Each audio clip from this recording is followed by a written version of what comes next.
She was born Angie Elizabeth Brooks on August 24, 1928, in Virginia, Montserrado County, Liberia. Second of 10 children to an itinerant minister and a mother stretched thin by scarcity.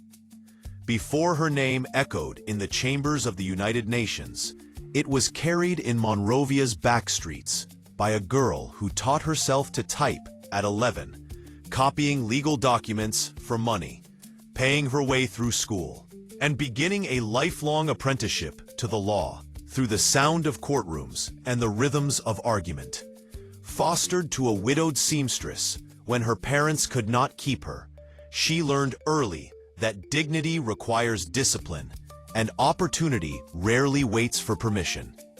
Her first marriage, at 14, to Councillor Richard A. Henrys, later Speaker of the Liberian House of Representatives, marked a complicated start to adulthood.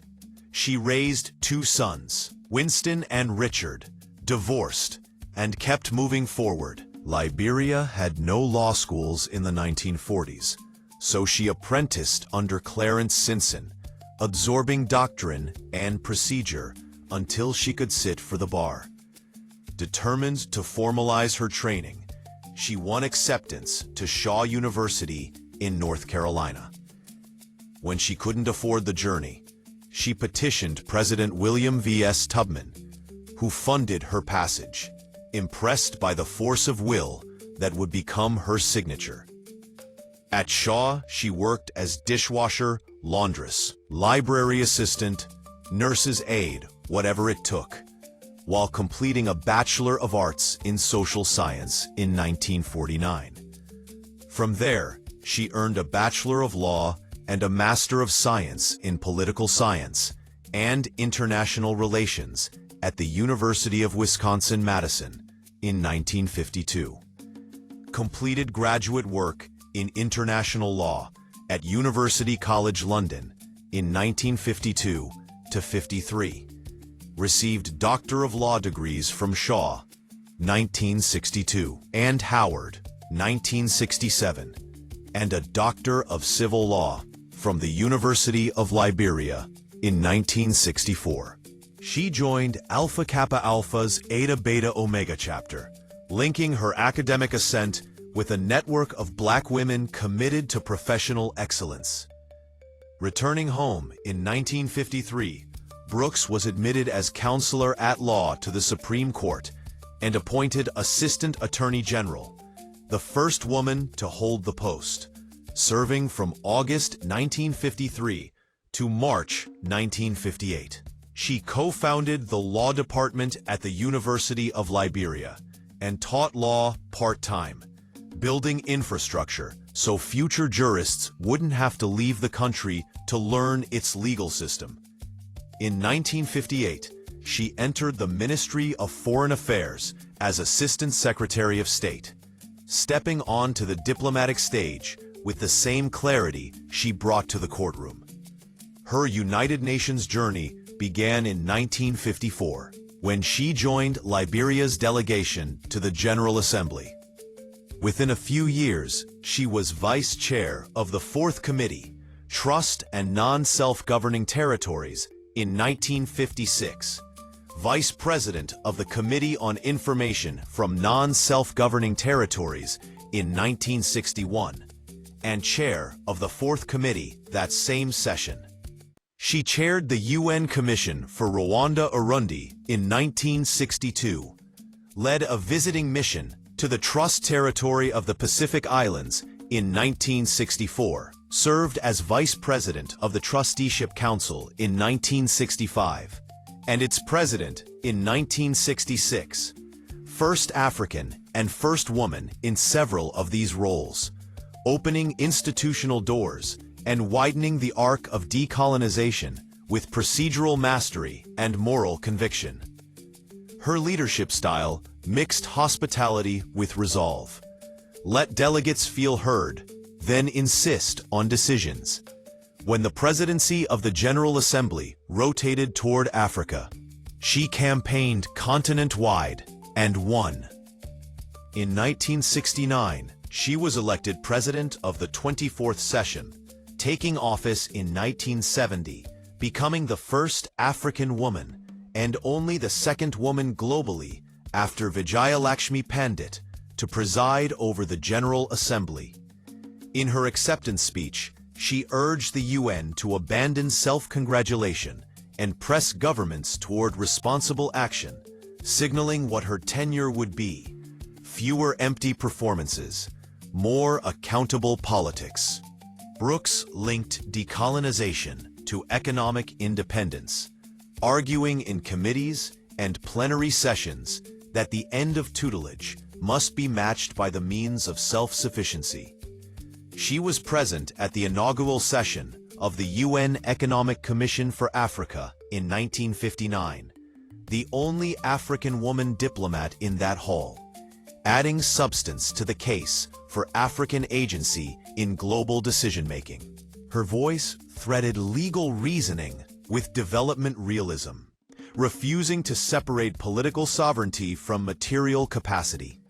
In 1974, Brooks became Liberia's permanent representative to the United Nations, focusing on transitions from colonial rule to independence and the legal architecture required to support new states.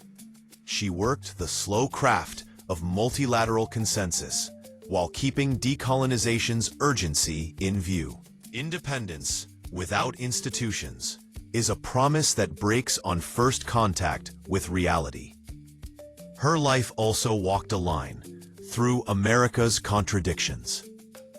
In Raleigh, North Carolina, where she had studied and returned as a UN delegate in 1963 to speak, restaurants denied her service because she was Black. Even diplomatic status couldn't dissolve Jim Crow's reflexes. The governor later apologized, but the moment clarified the distance between principle and practice, and redoubled her insistence that law must be enforced to matter. Beyond diplomacy, Brooks carried women into spaces that had been structured to exclude them. She served as vice president of the International Federation of Women Lawyers, FIDA, from 1956 to 1958, vice president for Africa in 1959-60, and president from 1964 to 1967, advancing legal strategies for women's rights across jurisdictions. Inside Liberia, she broke precedents repeatedly, culminating in her appointment as Associate Justice of the Supreme Court in May 1977, the first woman to sit on the nation's highest bench, sworn in 2 days after nomination by President William R. Tolbert, Jr. She balanced public duty with expansive caregiving. Along with her 2 sons, she raised dozens of foster children, a domestic parliament of futures tended alongside the global one she chaired. In 1970, she married Isaac Randolph in Monrovia, widening the circle of her private life, even as her public commitments intensified. The arc of her biography reads like a ledger of firsts, but beneath each title was a practice: meticulous preparation, insistence on procedure, and the courage to turn form into substance.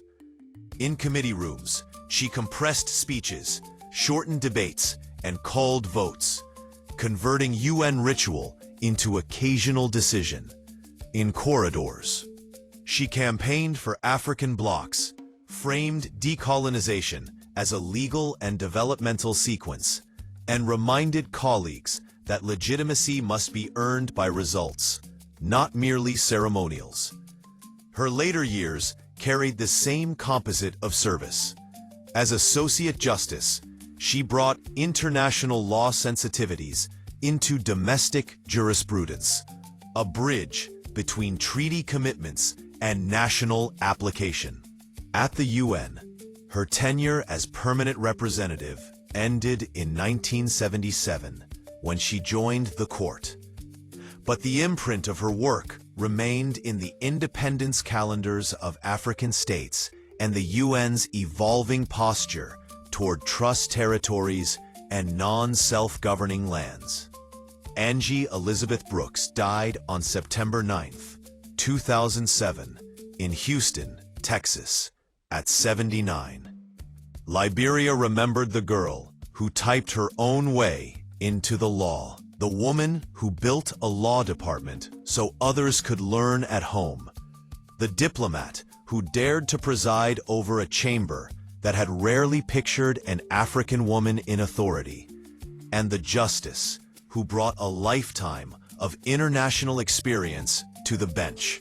Her legacy is part jurisprudence, part institutional reform, part example, proof that the journey from foster home to global dais is possible when persistence meets opportunity and turns both into public good.